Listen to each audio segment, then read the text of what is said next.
because of the snow.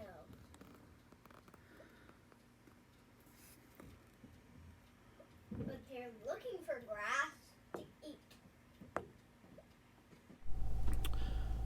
Try this again. Welcome back. I did a workout and a run, and now I'm heading down to the church working on a new sermon series. But I wanted to talk to you about the importance of a pastor, especially in a small town church, because we're really dealing with some things right now, trying to bring my time here to a close, but also make sure the church can transition well. So a few things I want to share with you.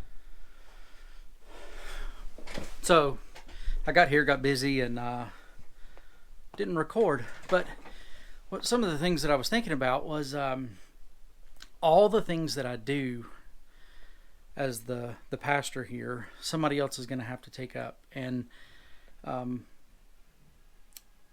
shared that before, and I've talked about that before, and looking at all the little things. But what that does is it brings me back to the point that the importance of having a pastor in a small church cannot be overstated.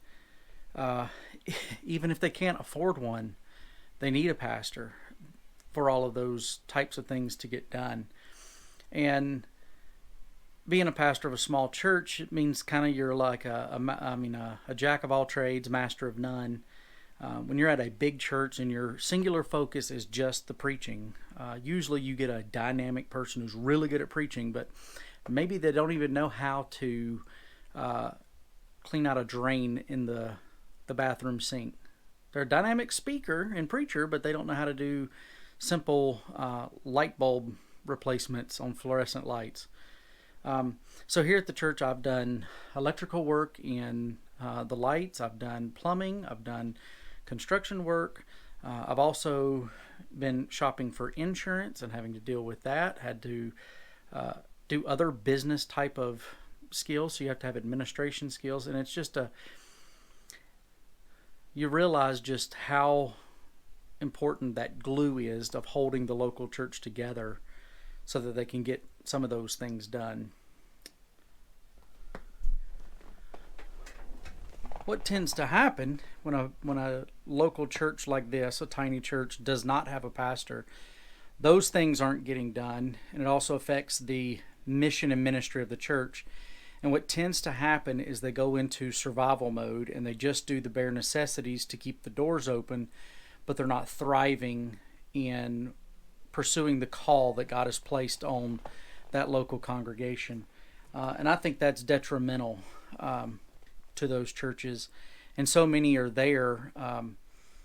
And when they call a new pastor, it's hard to break out of that system in just 1 or 2 years. You got to have somebody who's going to plant themselves for a few years, help them get through that and maintain. So one of the things that I'm really recommending for our church here is as we transition, the people here to start picking up pieces of that so that they understand what's going on, but to look for an intentional interim, somebody who can come in here, kind of do some of that day-to-day work, and so that they don't have to deal with that as they can pursue finding a pastor.